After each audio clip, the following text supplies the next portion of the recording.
Hello, and welcome to another fully live news episode of Hacking with Friends. My name is Kody Kinzie. I am a security researcher at Varonis, and today I am going to take a couple of your ethical hacking questions while also going over the news of the week and talking about some cool tools and other things I've been working on. So if you are joining us, James, ACAT, and everyone else, it's good to see you. As most of you have figured out by maybe just a couple of these streams starting late and seeing no Killian, when it starts a little later, we're usually mourning, not the loss of Killian, but the loss of our co-host on the show, at least for one more episode. So today I'm going to be doing it all solo. Killian is hopefully de-stressing, relaxing a little bit, as all of us should. So yeah, I have a couple of things to show off today before we jump directly into the news. One of them is more 3D printing magic. So we've been talking about all the cool properties that are now possible with some of these 3D printers that can automatically switch between filaments.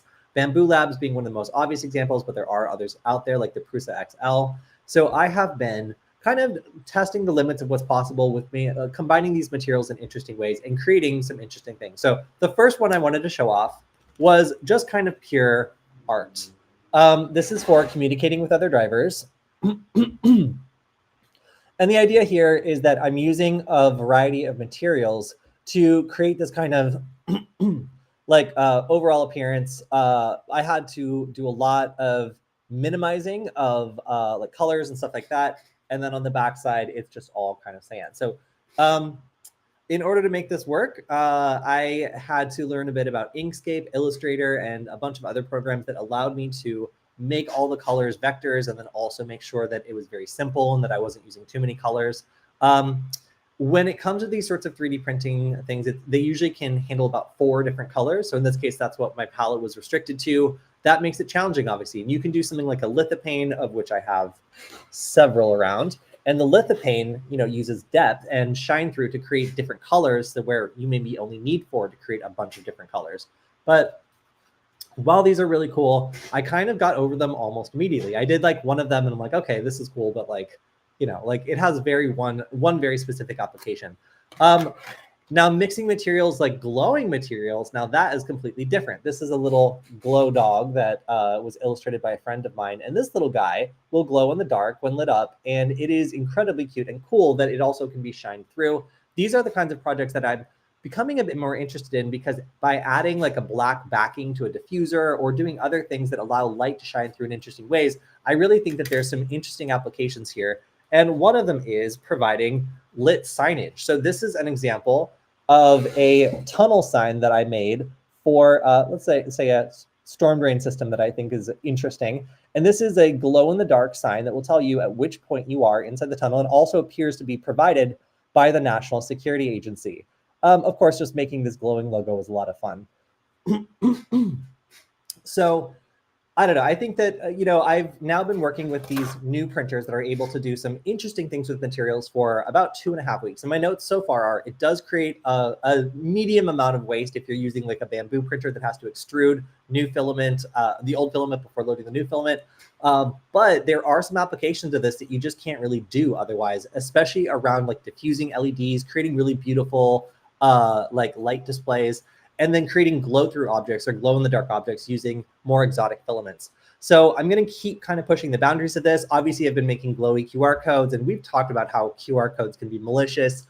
I'm going to show off some more examples of things like that. And by using smaller millimeter nozzle sizes, I think that it might be possible to make QR codes that are high quality enough and durable enough to just kind of slap over existing QR codes and have them really stand up. Now, why wouldn't you just make like a sticker version? Well, often like thermal printing doesn't really hold up very well, and like well-cut vinyl stickers are actually kind of annoying to make. So I think that this actually might have an application in creating like high quality little QR codes that you can stick on things, and that might end up being malicious as well. So if you see a 3D printed QR code stuck over the QR code for your parking or your menu at a fancy restaurant, for one, I might have been there. But if it's not me, then it's probably not someone pranking you, but actually trying to steal your money. So just be very careful with that. So anyway, pushing on with more interesting material stuff. I've had a lot of fun learning with these printers. Personally, I've gone with the Bamboo A1 and the Bamboo PS1, P1S. And both of them have printed really well. I've gotten great results out of them. So stand by for more information on that. I made a glowing hatchet with the ICP Hatchet Man cut out from the blade. I used a second wood. Wow. Okay. That is some. James, that is incredible. You must have been the envy of all the ICP people. Juggalos. Sorry, juggalos is the correct terminology. All right, cool. Well, yeah, so that's a little bit about what I wanted to share about material stuff. I also wanted to talk about some of the crazy devices that I found at Hackaday SuperCon. Now, this is going to be a breakout piece of content, and I went through maybe a couple of these things last time, but I want to actually show a little bit about what made this conference so unique. So I have some videos that I pulled out from SuperCon. I am going to figure out what the best way to share this is real quick, since I am not trying to show everything on my screen. All right, there we go. Let's try sharing. Everybody's going to get to enjoy the tunnel effect for a second. I'm going to do the entire screen, and then let's switch over here. All right, cool. So at this conference, there were some inventions and other things that I think really stood out and like are worth mentioning. And one of them is the capybara head. So the capybara head was absolutely hands down the most adorable thing there. It was this little capybara where when you booped its head, there was an orange on it. And when you boop its head, it will take a picture of you. So you can see, I think I might have even called this out last time, that this was just like absolutely one of the cutest things. And if you haven't seen this, it was one of the most hacker, the googly eyes too. It was one of the most hacker things I've seen at SuperCon. What I forgot to call out last time was this crazy wristwatch. Let me see if I can get it up here. So this wristwatch was like phosphorescent. It used a, oh, here it is actually. It uses a material that glows and then infrared LEDs that are arranged in a grid in order to create a watch that basically like cycles through its phosphorescent material. So here you can go see as you pull it, it actually prints the current time on the tape. Now, this required a little bit of sophistication. The back of the tape actually needed to be indexed in order for this to work. So I was just so impressed that you could take this kind of concept and then print continuously on any kind of glowing surface like this. It really was cool to see, yeah, some of these patterns come together. Now, all right, I'm gonna make sure, all right, everyone, did that share successfully? Please let me know. I'm a little nervous sharing my entire screen because I can't actually see it, but yeah, so that glowing screen thing was actually made into an even crazier device where he took like a bed sheet and squeegeed like liquid glowing material onto it and then rolled it around on like a mechanical roller and made it so that it was continually printing like full, like really, really, really big images on this giant sheet that was rolling around in a circle. So as like a format for creating like really bright images, especially at night, that are able to, well, not during the day, obviously, but at night, that are able to be seen from a good distance away. Like I've never really seen anything like this. The main drawback to this technology was definitely the fact that you would get like a ghost image of the previous thing that you'd printed on it as it was kind of like cycling around. So again, like the way that this all worked was this guy had printed out and then taped an indexing tape to the back of it that had like little notches on it that it allowed this device to tell when the tape was moving forward and backwards very accurately. So being able to actually index exactly where this was and print things like you would on like a thermal printer is kind of what this idea was. I was pretty enchanted by it. I thought it was really cool. And I could see how like the UV LEDs and the like heater elements of like a thermal printer are very similar in terms of how they create an image. All right, I'm gonna try sharing again. Let's see if there were any other things worth shouting out from SuperCon. All right. So, of course, we had, sorry, of course, we had our friend Davis, who did a talk on this condiment cannon and was just like the envy of the conference. Like this blaster thing was attracting so much attention that every single person at the conference that saw it had to come over and talk to him about it. I will let Davis explain the condiment cannon himself someday, but it's basically something that shoots Smucker's packets at high velocity using these spinning wheels. And it actually has a magazine and a display telling you your current ammunition count.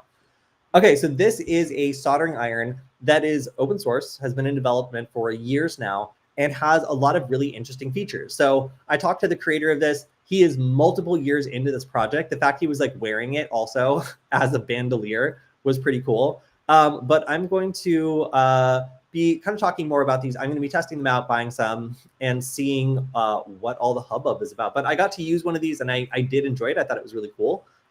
So yeah, these soldering irons made by somebody at the conference, like full stack manufacturing. He pulled out the circuit board and showed it to me, and it was horrifying to me how like little and small it is. Basically, there's this whole subfield of development where it's like soldering irons and vapes and other things that are getting these like relatively powerful electronic features. And this guy's kind of at the forefront of developing in this really cramped, small format where the PCB has to fit inside this little tube. And you have very limited options for kind of what you can do inside there. So it was fascinating to see how this project got started. And yeah, it's solder.ninja, I believe, is the domain for this. And it was a really cool project that only could have been seen at SuperCon. Ah, yes, Solder Ninja Pen. I was pretty impressed by this. Like I said, like everybody brings their own cool projects to SuperCon. And this is one that as soon as I saw it, I knew was something I wanted to talk about later. So I wanted to talk a little bit about SAOs before we fully close that out. Mine is still in development. Don't bother me about it. But some of the ones that we saw there were truly incredible. This Christmas tree one reminding me of the season that's coming up. We had the broken skateboard that I really liked. This TARS one also used a very pretty golden sheen. And I have to say, like, the SAOP is such a cutie. I don't even know if it does anything, and I don't care if it does. In fact, I can see that it doesn't do anything. It is just cute. So this one was actually really interesting because the creator came over and told us about the whole process that they used to create this really beautiful diffusion. It actually has little laser cuts in the acrylic and causes it to diffuse things much better than a normal piece of acrylic would. This one, I don't have any comment other than wow, masterfully executed. This appears to just be like a clear 3D printed dinosaur with an LED stuck into it, which I'm totally fine with. And then this was one of the only full color process PCBs that we saw as an SAO. This is a relatively new process. And this is kind of pretty. I don't totally understand like what the game is here. I feel like this one is like more than meets the eye. There's enough power here and like microcontrollers that I believe that it's possible this is like a game or something where you press the button and like the gems change or something like that. I don't know what this one does, but it was one of the more interesting ones just in terms of material. We have an infinity mirror. Of course, infinity mirrors are really popular. If you can get an LED in there and 2 reflective panes of glass, then you've got an infinity mirror, which looks great. And then this one, we'll have to skip through it, but so creative. We've got a cutie little anime girl with like lights shining through. We have a piece of cardboard. It doesn't matter. Just make your SAO. So the creativity at this conference and the number of people who came together to create hardware was really something. That is just a small fraction of the SAOs that were really like wowing to me. We've got lots more that I'm going to be showing in a breakout segment. So yeah. Oh, I saw the condiment cannon talk. Good. Okay, I'll have to let Davis know. He'll be so happy. So yes, the condiment cannon is Davis's like engineer bait, I think. As if you are a male engineer, probably a female engineer too. It just seems like the male ones are obviously the ones that come straight over. And you see either this condiment cannon or his giant horn gun. You're going to immediately come over and start asking questions and want to hold it and ultimately probably want to shoot it or honk it. Now, unfortunately, Davis's condiment cannon had a honey misfire and splattered honey on the inside, which gummed everything up and required cleaning that actually the entire group at SuperCon could not figure out how to do to get it to fire. But that's just the risk when you're firing like sticky substances out of a 3D printed / machine weapon. I will say Davis's horn was a big hit at, I think it was both scale and layer 1. So many people came over and insisted on wanting to honk it that they had to go out back and honk it numerous times, which disrupted America's Got Talent next door. He says there's a slow-mo exploding toast video on his channel from when he shot toast. Yes, I can confirm that Davis has a slow motion video of toast exploding from the condiment cannon that is absolutely worth checking out. You can check out Backhall Studios, and that's Davis's personal channel, and you'll see his condiment cannon exploits. All right, so we've got a lot of news to go over, and I'm going to, let me get this up for all the news we're going to cover today. Oh, and I don't even see the screen. All right, give me 1 second. So I'm driving the show again today. Ah, there it is. I see it. I see it. All right, so we've got a couple of headline pieces that were really interesting, some of which have implications for national security. And also we have some stuff about TikTok that might change the way that we see TikTok being treated in the United States. So let's go over the news of the week. So first up, we have more on that story about telecommunications companies being infiltrated by hackers. So I was talking about how there were some of these wiretapping services that were legal wiretapping services that had been infiltrated by hackers, and these were used to comply with national security requests for information or warrant requests for information. Now the problem is the Chinese hackers here really went for it. They integrated into a number of different systems of US telecommunications providers. And because a lot of these systems are highly niche, like they're very specific to the operator, they might be old, they might be outdated. These have been incredibly difficult to get threat actors out of as they keep just popping up again. So it's not really clear exactly what the hackers were able to steal. They covered their tracks really well. However, it does appear that they had access to the call records pertaining to millions of Americans and possibly access to unencrypted text messaging as well.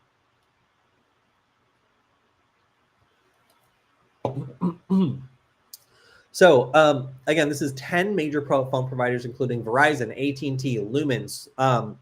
They were able to get access to a large amount of communication. And because exactly what they gained access to is unknown, we can only kind of look at what they could have had access to or what would have been easy for them. So pinpointing people for precise surveillance after gaining access to these systems would be relatively easy. And as a result, it would be totally possible for the Chinese government then to access information about, I would say, like most Americans, almost every American, based on this type of infiltration.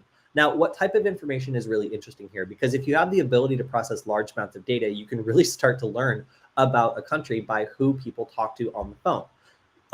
The ability to look at who people called, how often, and when is a very important thing for building out, social networks or understanding exactly who is communicating with who is associated with who. And that sort of information allows you to maybe conduct more targeted surveillance. From the Chinese hackers' perspective, being able to identify a target, look at people around that target, and easily identify who they're communicating with and all this other information allows you to really get a picture of their life, a snapshot of who is in that person's circle of trust. And as a result, if you have this continued access to all these people's information, you can begin to target them, infiltrate them, and do other things based on that knowledge. So this seems like a treasure trove of information that has been open to Chinese hackers for a good amount of time. And a lot of people who are participating in the investigation are just saying it is going not so well because these telecommunication companies really don't have a good handle on their own network sometimes, or at least like some of the stuff is so niche that it makes it really difficult to go in and figure out exactly where the hackers got in, where they are, and how they keep coming back. So check out more on the story. It is like something special when it comes to how much information hackers could have gained access to here. And the reason being, of course, the Chinese government wants to either target individual people for surveillance, or they want to just have general knowledge on the US population and who is communicating with who.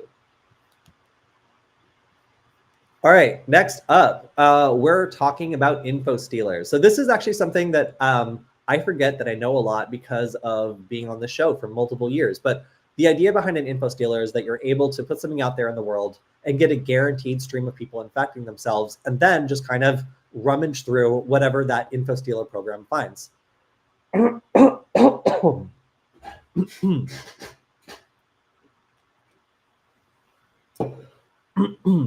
So what Wired kind of went through was like exactly how do people become infected, like what is going on, and like how do these programs actually make money for their users? Well, there's a pretty well integrated network of people who both write these, distribute them, or earn money off of what they find.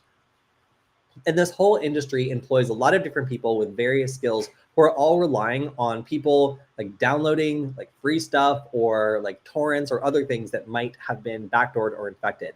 Now, we often talk about like Luma Stealer and like some of these other things that are widely distributed, and they are the reason why potentially large companies end up getting breached, because individuals downloading the software, getting infected, and then having important information be stolen from them and then given to someone who knows exactly what to do with it is like a worst case scenario. But as these sorts of free softwares or torrents become more popular for attacking people, you'll find that the amount of info stealer that just gets seeded out into the world is pretty constant. Like as long as you get people downloading the stuff and getting cracked versions of programs and doing other things that allows you to introduce unknown code or get them to like disable certain things to make it run, then you really get a strong base of malware that's always going out there and can kind of just hit people randomly. For example, if someone's sharing your computer or if somebody in your household downloads something, gets infected, and then infects the entire network, then there are ways that these sorts of propagation can both make a lot of money for the people who are writing it and distributing it. And this is multiple levels of cyber criminals. And then also like potentially impact large companies to the tune of tens of millions of dollars. So knowing about info stealers is a big deal. I think this Wired article does a pretty good job of breaking it down. So if you've never heard of this segment of the cybercrime industry, then it's definitely worth checking out and something that I found to be a good read this week. All right, so this one demands particular attention. If you wanted to get information about someone that was only accessible through law enforcement, then, it seems like that would be pretty hard. But actually, it seems as though this is an increasingly common tactic for people who are merely trying to like dox someone or get information to scam someone. They're actually going to the lengths of impersonating police officers in order to request information from companies like Google or Apple that are required to comply with this by law and get a number of these requests that are emergency requests. So let me explain what that means. Typically, police in the United States are supposed to submit like a subpoena or like other information to substantiate a request for user information, but there are exceptions. And one of those exceptions is an emergency, where they're allowed to submit an emergency request for information that's like maybe validated through the police officer's department or just through their department email. Now, that means that if someone were to gain access to a department's email, they would be able to send out these requests and get information on basically whoever they want. So like for a normal person, being able to spoof or gain access to an email account and then suddenly get all the information Google has on a user, that's pretty crazy. That could be used for stalking. It could be used for scams. So obviously this is a powerful way of gathering information. It's just high risk, high reward, right? If you are detected, then obviously impersonating a police officer is going to be a pretty substantial crime here. So the FBI's public notice was basically alerting people, especially tech companies, to the fact that there are a number of fraudulent emergency data access requests. And these are going to US-based companies. As I mentioned, they are apparently prevalent enough that the FBI feels like they need to warn people about this. And like these kinds of bulletins are pretty rare when it comes to this technique, which we've covered in the past on the show. So the fact that it's becoming more popular or at least more successful means a couple of things. One, it must be not that hard to gain access to a department like email address, a police department email address. Being able to send a realistic looking request or email and then receive it back at that account is the most important part of this whole scam. So it seems like there's a way of doing this, or people are figuring out how to do this. And that obviously comes with other implications, because if you can just hijack a police officer's account in order to conduct like a petty scam, to dox someone that you don't like, then it means that this information could obviously be gathered or used for more malicious purposes, or it's just not that hard to access. So yeah, abusing the public trust of a police officer to request information in an emergency context from like tech companies is not new, but it is alarming that it's becoming more common. Users don't really have any protection against that, right? It all happens completely behind closed doors to the user. So if you suddenly had your information exfiltrated from Google because of one of these emergency law enforcement requests, that would be almost impossible for you to discover. You would just have your information out there and nobody would really know why, unless it was audited or investigated internally. So this is one of the scariest types of breaches to me, where like you have nothing to do with it. Someone just gets mad at you on the internet. They go and they do an emergency law enforcement request, and then they're able to gain all this information about your activity that theoretically should be private. They should have no reason to have access to it. So yeah, I don't know how hard it is to come up on a police officer's compromised email account nowadays, but it seems that it's common enough that the FBI issued a warning bulletin about it. So I would say be on the lookout, but it's really difficult because, again, there are really no warning signs to this. It's just something where the tech company can get tricked into giving information about you that it shouldn't by someone who's really taken a pretty crazy step of compromising a police officer's account. Okay, so this one, I don't understand. Maybe someone in the audience can help me, but let's go through what's happening with the Schneider Electric hack. So hackers have apparently accessed a bunch of data from Schneider Electric. They have not, it seems like, encrypted this. So this new hacker group claims to have stolen 40 gigabytes of data, and they are demanding baguettes, apparently, in order to make sure that they don't release this information. Now, this is an interesting hacking group. It seems as though they are not particularly financially motivated, or they are demanding ridiculous things. And they also have offered I think it's like it was either a 50% discount or, oh yes, let's see. If they would publicly admit to the latest data breach, they would cut the ransom in half. So what it seems like is that this hacker group really doesn't like companies denying data breaches or kind of like making opaque, like just like not very transparent, like public statements about data breaches when they know exactly what happened. So they're kind of taunting companies, saying that basically like you won't have to pay anything if you admit within the first 24 hours that you were breached. After that, you get a 50% discount for acknowledging you were breached. And then after, and then otherwise you can just pay full price. So I don't know why they are demanding baguettes, other than that they are delicious, and perhaps they know from internal documents that Schneider Electric like has some sort of giant stockpile of delicious baguettes that was really the final step of this plan. But it seems as though this new ICA hacker group is something that, yes, doesn't extort cash from companies if they admit to being breached. Oh, sorry, within 48 hours. So that's relatively courteous of them. It would be more courteous to maybe like not leak the data at all. But I think that the criminal goal of establishing transparency from breached companies is something that is, I don't know if that's going to have a real positive impact, honestly. Like, it is definitely the stick side of accountability. Like, so I guess we'll see. But yeah, Schneider Electric still in negotiations over how many baguettes they're gonna pay, or whether they're just not gonna pay any baguettes at all over this data breach.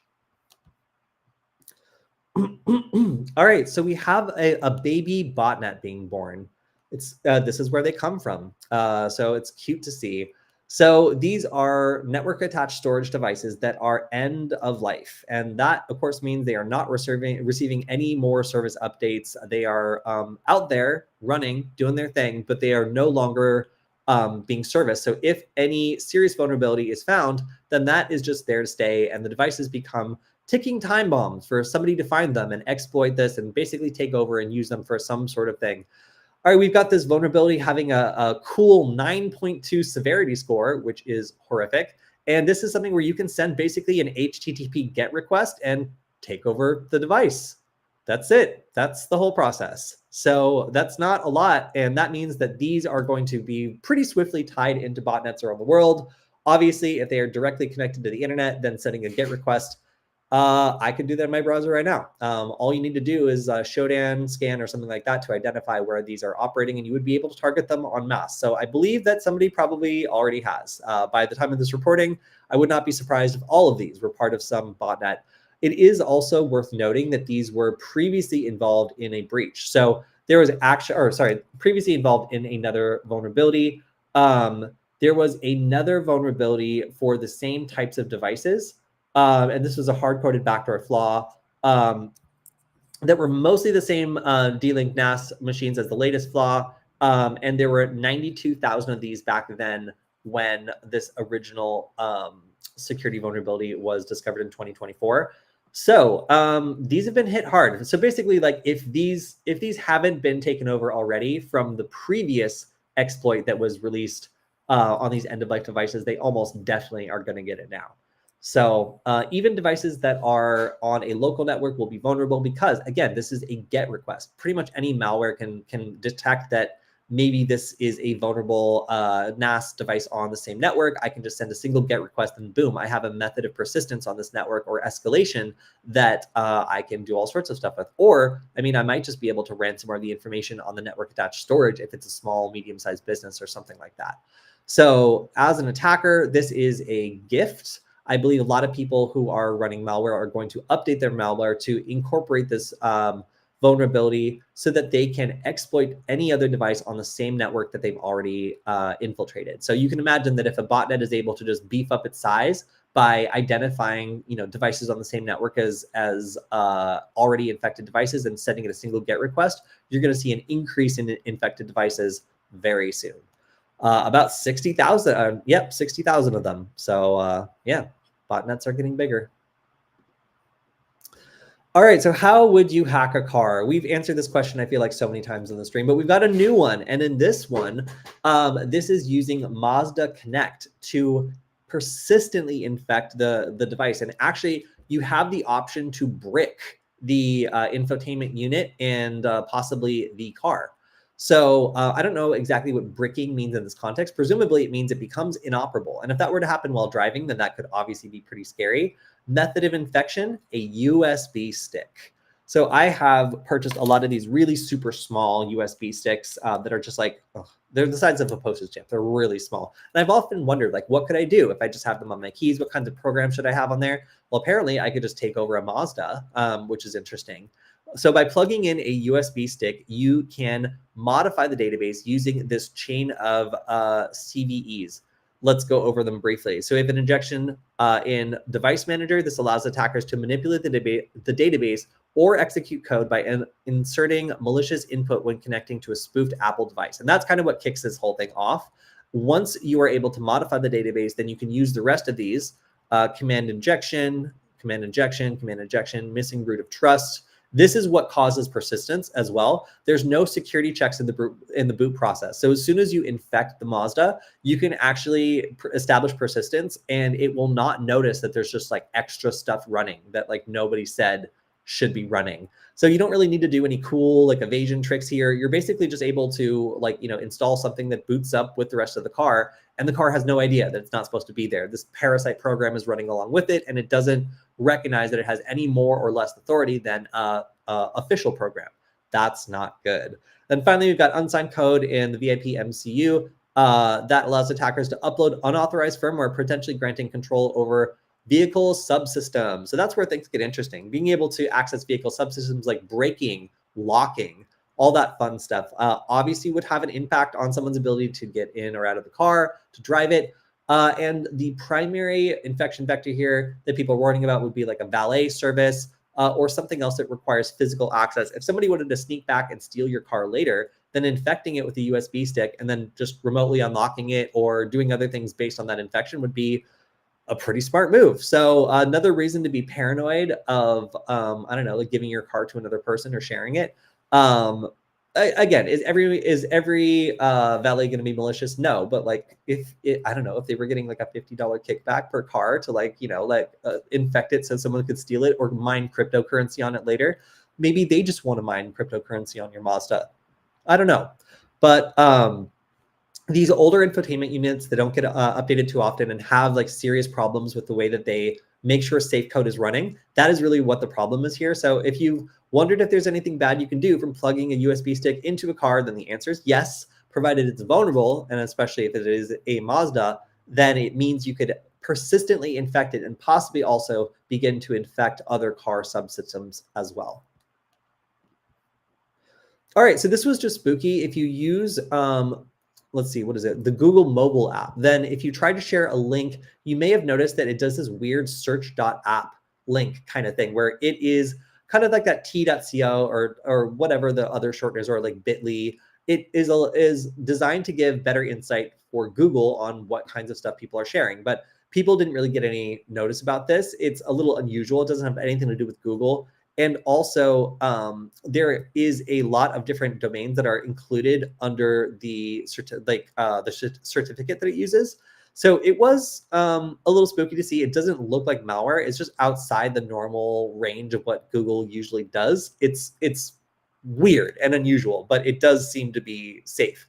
I don't really like these sorts of links because I think they're, I don't know, just invasive. Like, you know, like building a lot of data around like what sorts of links people are sharing. Like I'd prefer to just share direct links. I don't need Google like, you know, enhancing the experience in some way. But I think that these are also designed to make sure that malicious links are easily able to be disabled, and just disabling native links entirely and only allowing like, you know, these sorts of like sanitized links might be the way that Google is trying its best to prevent malicious links from being shared, or at least make sure that they are shared as little as possible. That allows them to, you know, basically like remotely disable people's campaigns. Like if they are using this link shortener to then create malicious links and Google identifies that, then they can just get rid of all the link shorteners that point to that particular URL. So I feel like it probably gives them some control over like disabling malware campaigns, but it's still spooky and a little bit annoying. All right, so North Korean hackers have been using a new Mac OS malware against crypto firms, and this is pretty typical of, you know, a country trying to get around sanctions. Like they want to maximize their value and try to extract information from people who have cryptocurrency value, so they can drain all that cryptocurrency into a big, I don't know, nuclear missile fund. So this is threat actor Blue Nordoff, and the campaign is being called Hidden Risk. So there's a paper by the University of Texas, I think, that is talking about the hidden risk of the recent spike in cryptocurrency price. I believe that's the name of the paper. And the infection chain is they basically pretend to be like an influencer, sending this information to the victim, to urging them to read it and understand the implications of the paper. Now, this is the actual paper. And when you attempt to open this, the PDF, it does this malware dropper, but where's the fake? Okay. It also gives like a fake, oh no, wait, sorry, no, that's a different one that we're doing shortly. No, okay, so it takes the real paper from University of Texas and shows that to the user to kind of distract them while it's executing something in the background. And then it's able to get around some of these new anti-persistence, like like malware features that macOS has built into their security policies and into their operating system. It's really cool. Well, okay, it's evil, obviously, but if you have the Rosetta emulation framework installed, which a lot of devices do, then it gets persistence by modifying this .chenv zish environment. Oh yeah, zish environment. So yeah, so that means that this file will automatically configure during these sessions. It's hidden really well. It creates this touch file that allows it to get around the normal persistence methods that would trigger macOS to identify, hey, there's something like persistent here. Like, do you want to allow it and actually alert the user? So yeah, like this has been running about 12 months now. It is spread by malicious PDFs and other things that trick the user into thinking they're doing cryptocurrency research, but instead is trying to steal that cryptocurrency from the target. So I think the interesting thing about this campaign is mostly how hard they've tried to work around normal persistence mechanisms that are easily detectable, and instead have been working on some kind of novel things, making only a relatively few amount of assumptions. So Rosetta is a pretty common thing for using like older applications. It's not that unusual to find it on a system. So even though it is a requirement, it does mean that this will not work if the Rosetta add-on is not installed. All right, so this is pretty big. Canada is ordering TikTok to shut down over national security risks. Now, we've had this debate in the United States as well, and we kind of not fully decided, or we haven't really done like anything like binding on this yet, as far as I know. But it looks like in Canada anyway, they are ordering the dissolution of TikTok Technology Canada. That's TikTok's Canadian legal and business unit. So that means that they will not have a legal presence inside the country.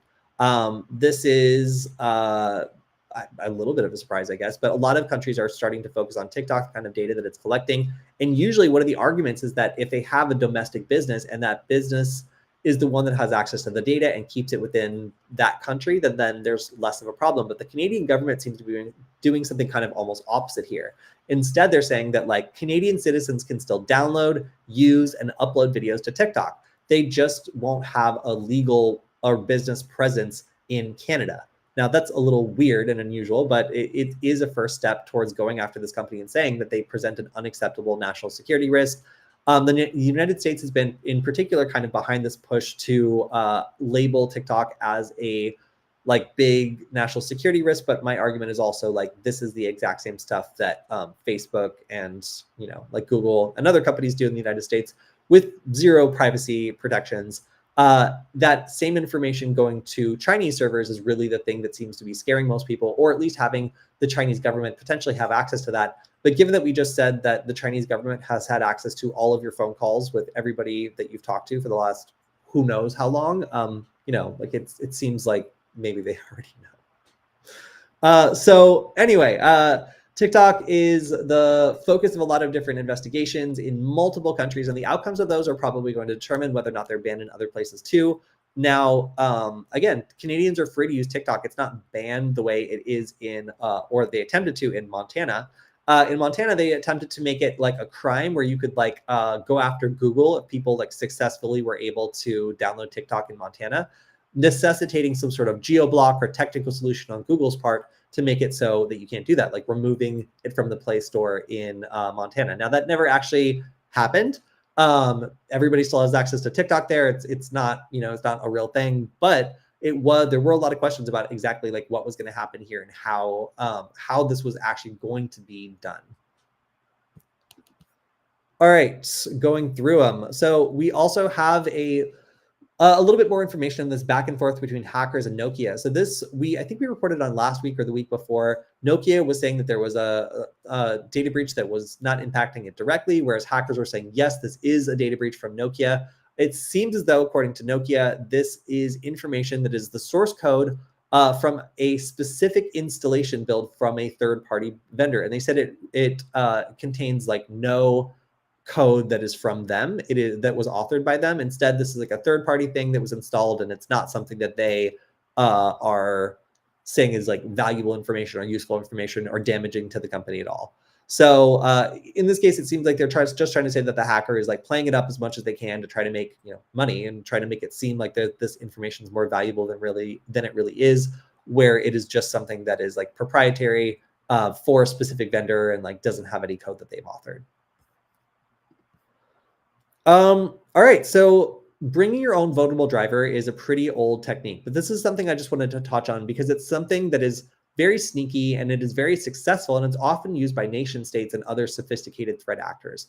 So if you have a fully patched computer and it is not vulnerable at all and it is all ready to go, then one of the most, I guess, reliable ways that you can infect it is by bringing your own vulnerable driver. Now, that means you are going to install something that is not malicious in and of itself. It is just a driver for managing a piece of hardware or something like that. But that driver then is vulnerable. So once it's installed, the system becomes vulnerable. And you can easily infect that driver that you just installed and use it as a kind of reliable way of infecting or going after the system. Now, this is great because it means that the defender can't possibly expect what's going to happen, right? Like they are going to have to not only like identify malware, but also look at innocent programs that incidentally become vulnerable. So if you have like a driver and then eventually it becomes known that it has like a 9 out of 10 vulnerability, it's like really, really vulnerable. It's an easy target. Then like as a systems administrator, you would have to block the installation of that driver, even though it might be necessary for somebody to do their work. So let's say it's like an old camera driver or something, and now somebody just can't use that technology anymore. Theoretically, if you're blocking the driver, if it's vulnerable. But this is something that is very, very popular. How exactly does somebody get infected by something like this? Well, as you can see, we've got AutoCAD variants, JetBrains variants. These are torrents. And basically, it's saying that if you want to download a piece of software and then activate it, you need to go and follow these instructions, some of which involve executing malware that is going to end up infecting the computer. So, of course, this is going to probably install Luma Stealer, if I had to guess, but it's going to do something that drops like an info stealer program on here. And we just kind of talked about this in the first story about where these sorts of infections come from. Well, they come from like torrents and other things that are promising free software or to activate free software. And maybe they actually do it, but in addition to doing that, they also backdoor the computer. All right, so we have an active attack against, or rather active recovery from an attack on Washington court systems, If I go to some of these court systems, you can see that they've got notices up indicating that they have limited service and that there has been some impact. So let's see what it says. On November 4th, Washington's Administrative Office of Courts announced that they had identified unauthorized access on the Washington Courts network. The office took immediate action to secure critical systems and are currently working to safely restore service. As a result, the state's judicial information system, Washington Courts website, and affiliate websites are currently down. Please be advised that there will be intermittent impacts to the work of the court and in the coming days as they continue to restore these services. So for the impacts are including no ability to look up case information, and we have no access to the system. So if you've got a case in Washington County, you know more about it than they do at this point. We will accept payment at the front counter if you have a copy of your citation or receipt showing amount due. So they are not able to look up the amount of information, the amount of money that you owe them on any of these citations. Essential hearings. If you're scheduled for a proceeding, you should plan to attend unless notified otherwise. Customer service counter. Our customer service counter is open, but with limited services. We encourage customers to check back. Probation, no change. Remain in contact with the probation department. Alternative programs.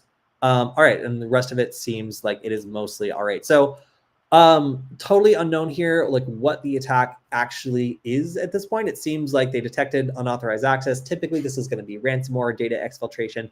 It's not really clear what phase it was in when they caught it, but they took their entire system down, and they're saying that this was out of an abundance of caution, and they're bringing it back up bit by bit to make sure that they're not making things worse. So that's a pretty cautious and normal approach.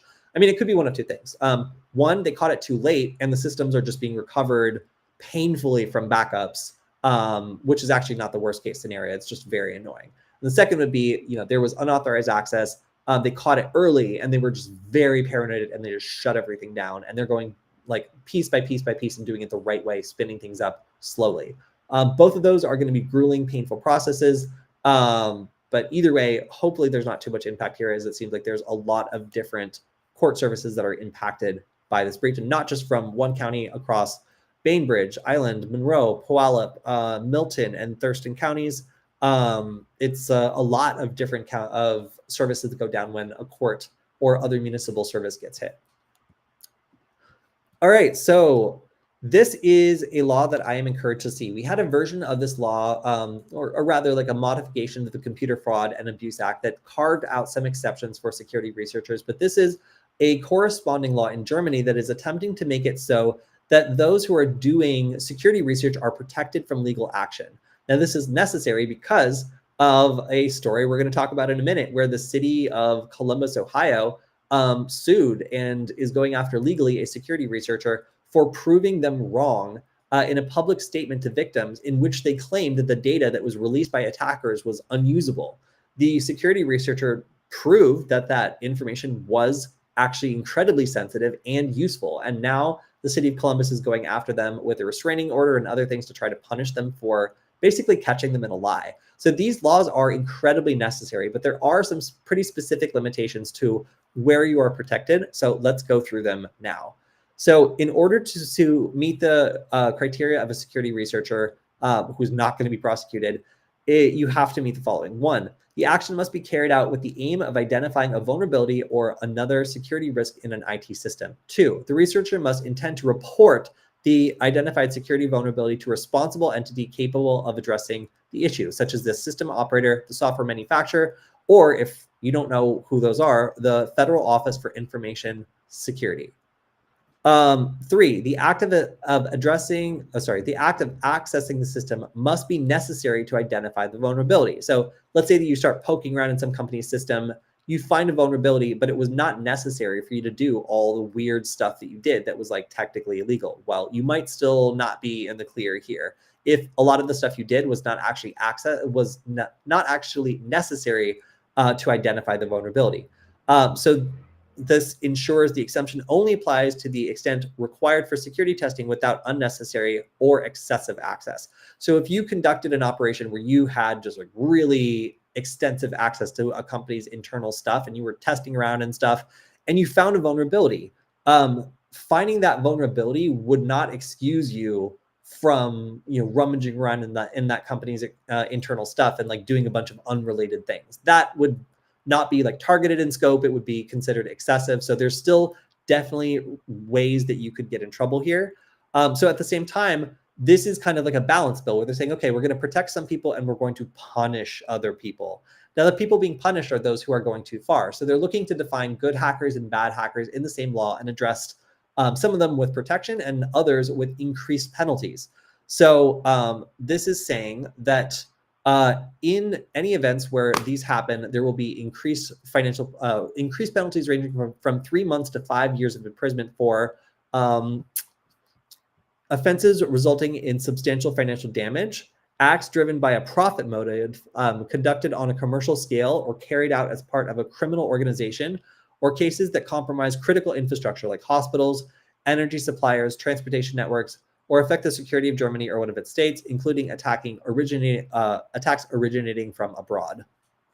So, all right, what does that mean? It means that they are going to step up the way that they treat people who are doing this wrong. It means that there are increased penalties for not knowing the rules. They're saying, all right, you want protection, that's fine, but we need to make it crystal clear that that protection doesn't apply to every action, and you still need to be able to justify what you've done from a legal perspective. So doing anything that creates financial damage, like incidental damage would be like, you begin probing for a vulnerability on the website and the website crashes and corrupts the database because they designed it incredibly poorly.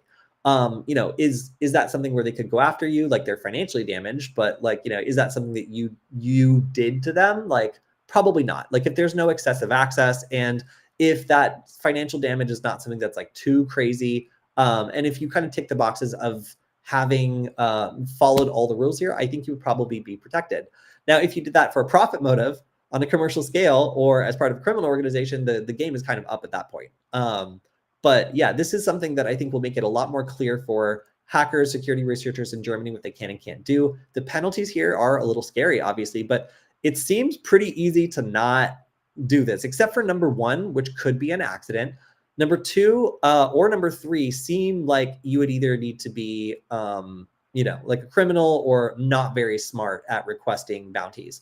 Now, number two is something that I feel like some people could still get in trouble with. And let me explain why. I think that if you are asking for a reward for your research, you could be found to have done the research for a profit motive. And if you were to, do this on a scale where you are repeatedly reaching out for, we call them beg bounties, where you're like, hi, I found a vulnerability, please pay me. I did all this great work for you. And you're just like, I never paid you. People who do that could potentially run afoul of this. Like, if they do something, they, access the device or whatever, and then it's found that it's part of a beg bounty campaign. If you are reporting this, for free or through a bug bounty program, that's one thing. But if you are attempting to either extort someone for money or even just, ask them aggressively to be paid for your beg bounty, you might actually be in violation of the second part. So yeah, really interesting to see because people mess this up all the time. Like, failing to turn in a bug bounty correctly is something that has tangled up a lot of people, especially new people. So interesting to see these new regulations being drafted to protect researchers in some cases and then punish them in others if they step over the line. All right, so this is weird. You guys remember those snowflake data thefts? That was where lack of two-factor authentication caused a number of very large companies to lose huge data stores, which allowed hackers to do all sorts of bad things. This was apparently somebody in Canada. If I was living in Canada, I wouldn't target 165 organizations, but that's just me. So apparently, Alexander Connor Mokta, aka Waifu, was taken into custody on Wednesday at the request of the United States, and this is being corresponded by Bloomberg and 404 Media. The process here was unsurprisingly involving stealers. So we talked about InfoStealer malware 3 times already on the show now, and now we're talking about them again. This was basically lurking out there and a piece of InfoStealer malware that was stealing Snowflake credentials. And after it gained enough of them, the attacker launched this attack where it logged in with stolen Snowflake credentials, exfiltrated the database after doing some initial recon, and was able to make a lot of money doing exploitation attacks. So again, the core reason why all of this happened was lack of MFA. Because they were able to harvest credentials and get access to these data stores, this guy was able to go after a pretty sizable percentage, 165 organizations out of like the 9,000 or so that were here, but still, some of those companies were very substantial. Those were AT&T, Ticketmaster, Santander, Pure Storage, Advanced Auto Parts, Los Angeles Unified, Quote Wizard / Lending Tree, and Neiman Marcus were among companies who were affected by data breaches. All right. We've got another, I'm going to do this briefly, but anytime we see these, this is what you should think. Oh, either like a nation state mercenary software group or sketchy forensics vendor found a zero-day vulnerability with Android devices and was using it to get into devices that were hard to otherwise access. And selling these services is what often causes these alerts to eventually go out, where they're like, all right, there's been limited targeted exploitation, which is kind of what means like the higher tier of hacking. It's going to be, again, nation states, mercenaries, and forensics companies that are using this trick to do stuff that they're not supposed to do. And Google's taking the step of rushing out a patch to make sure that it gets addressed. Now, again, these are usually zero-day vulnerabilities that are used in sophisticated attacks against like journalists or other people that, you know, the rich and powerful have targeted, and will turn to these mercenary services to, you know, gain access to their devices and be able to learn a lot of information about people that they, you know, want to monitor. So always a foreboding sign when we see these updates go out. The specifics here, not particularly interesting, but again, like anytime these go out, it means that somebody was doing something very bad. All right, so we've got an interesting attack here where an unsecured API or an easily abused API was able to send out very realistic looking invoices. These invoices were also persistent. They were being sent out constantly, and it looked like DocuSign was really having a difficult time getting a handle on this attack. So what happens here is apparently they're able to send out a bunch of realistic looking like PayPal and other invoices that have realistic amounts. And if you contribute your signature, they're able to authorize other payments and like do other things that allow them to make money. The fact that a single API is able to send these very realistic invoices that totally bypass like spam protection because they're from like a legitimate verified domain, they have all the bells and whistles of looking like a real invoice, is scary, because it means that if you were to receive these, like they look like they're from the exact company they're supposed to be from. They get right through your spam filter. The amount here looks pretty reasonable. So be on the lookout for this attack. It is an interesting abuse of an API that's allowing a lot of official looking emails to penetrate spam filters and get all the way into the inbox of users and look pretty convincing too. Okay, this is cool. So if you want to infect a Windows computer and you want to do it in a very sneaky way, then you shouldn't need to worry about, you know, Windows Defender and other protections looking into what you're doing at all. Instead, you can install a virtual operating system on Windows that allows you to run all this sneaky stuff inside the Linux box and only interact with the Windows box when you need to. So these infected virtual machines are not completely new, but they are a trend that is very interesting. It means that you can have persistence. You can boot up this little virtual machine whenever you want and use it as a network pivot that gives you access to that person's network. It gives you access to that person's computer and can hide all their malicious actions and software inside of a virtual machine. So this is supplied as the One America Survey. It is a 285 megabyte zip archive, which installs the Linux VM with the pre-installed backdoor. When you attempt to open it, this is where you get the fake error. So not only does it trick you, it like tries to get you to do a survey. The survey is like absolutely huge. It takes a minute to download. Then when you try to open it, you get this internal service error. But in fact, it is installing PivotBox. Now, PivotBox is, again, preloaded with the backdoor that securely communicates with the persistent C2 server about once every, I think it was every 60 seconds. So it is a legitimate tool that is digitally signed, and Windows does not raise any issues about this running persistently in the background. So once you're infected, then you've got this evil little Linux box just hiding out on your system, ready to do bad stuff at a moment's notice. At the heart of this tool is called Chisel, a network tunneling program that is pre-configured to create secure communication channels with a specific command and control network via WebSockets. So again, really interesting technique here. The fact that they're just getting people with a survey on this one and like an evil PDF that never loads is kind of funny to me. But an evil little Linux box, how cute! Just hanging out there doing bad stuff on your computer. All right, so the city of Columbus, Ohio, beloved city of Columbus, Ohio, the one that's going after the security researcher, notified 500,000 individuals that a ransomware gang stole their personal and financial information. Now, this comes after they claimed that this information was unusable and that it would not be possible for attackers to actually do anything with this data, which gave a false sense of security to the 500,000 individuals whose data was actually lost by the city in this ransomware breach. So following the data breach, Columbus Mayor Andrew Ginther told local media that the leaked data should not concern the public because it was, quote, encrypted or corrupted. However, security researcher David Leroy Ross, aka Connor Goodwolf, disputed the claim, shared samples of the leaked data, and got hit with legal action from the city. It wanted damages of $25,000 and a restraining order, which has been temporarily allowed. And he is not allowed to download or disseminate any of the city's stolen data.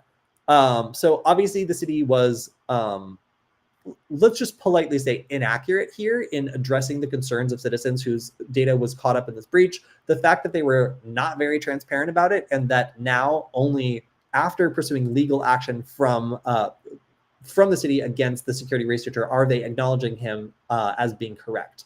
So yes, certainly not a great day for the 500,000 people who are involved with that data breach, but like, at least now they understand the scope of what's happened and the city is starting to be transparent about what actually transpired here. All right, this kind of sucks. ChatGPT 4.0 can be used for autonomous voice-based scam. So this was testing to see whether or not it was actually capable as an agent of carrying out actions that would complete the scam. And it didn't get amazing. It didn't get amazing success. For one, you had to role play.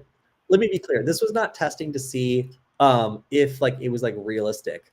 It was testing to see if it could even do it at all. So assuming you were the most gullible person in the world and you just had like no idea what was going on, and you gave it all of your information instantly, then this was a test to see if it could even like complete the task. So this was one of the more interesting ones where it tried to get into Bank of America. It like is currently talking to the customer, and the customer is basically walking them through this process. So it's in some way, it's actually just testing to see if you yourself could tell it to go into your Bank of America and do a thing. If the answer is yes, though, then it's pretty scary. So I don't like that you can use some of the traditional AI jailbreaking methods to make it so this AI agent can then log into your account and do malicious things. It seems like if you were just able to combine the voice model with this model, then you could go through and execute bank account transfers or do other things. So again, the success rate is ranging between 20 to 60%. Not super impressive, especially again, considering you have to assume that you're like the most gullible person in the world and would instantly fall for this. It means that like it probably wouldn't work against like a normal person. So OpenAI was just like, wow, that's great research. And that was pretty much it. They're like, you're making ChatGPT better by doing this.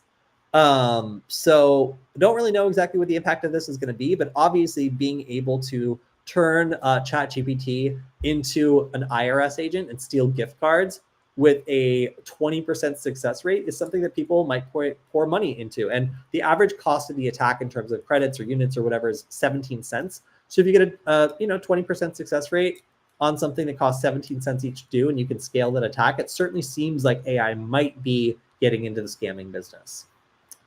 And then last up, we have LA Housing Authority confirming a data breach. This was one of the largest public housing authorities in the United States, and a cybercrime gang hit its IT network fairly recently. I believe it's Cactus Ransomware Gang. Yes. So this agency provides low-cost housing to families, children, and seniors in LA. Really sucks to go after them because it's like, literally like a benefit for all these people trying to get affordable housing. Seems like they have now uploaded an archive containing the stolen files to prove their claims, and they're trying to extort money from basically anyone who will pay them for this, obviously. But going after the housing authority, I don't know if they're going to pay. It certainly is a lot of money, but I don't know that they have. Sorry, it certainly is a lot of data, but I don't know that they have a ton of money to be just paying random ransomware gangs As a result, it seems like most of the people who are involved then in this data breach are probably instead just going to be getting, yet again, free credit monitoring. All right, and that is just about all we have time for today. Actually, I think we went a little over today. This is going to be my last stream. Oh, it's getting dark. Wow. This is going to be my last stream, I think, in Los Angeles for a bit. I'm going to be heading back to Montana, where I honestly miss my studio, where I can just flip this on and go live with no problems. But yeah, so we'll see everyone next week, where I'm going to be talking about more cloud security stuff. I'm going to be, again, having a little bit more of a relaxed time now that we're done with SuperCon, and hopefully able to talk a little bit more about these cool 3D printing materials experiments I've been working on. If you want to support the stream, you can always go to varonis.com/Kody. That's Kody. It lets everyone here know you appreciate the stream. You want me to keep doing it twice a week, every week, and it doesn't cost anything to support us. All right, everyone, I will see you next week. Thank you for hanging out with me today, and I will, see you then. Goodbye, everyone, and have a good and hopefully a very relaxing weekend.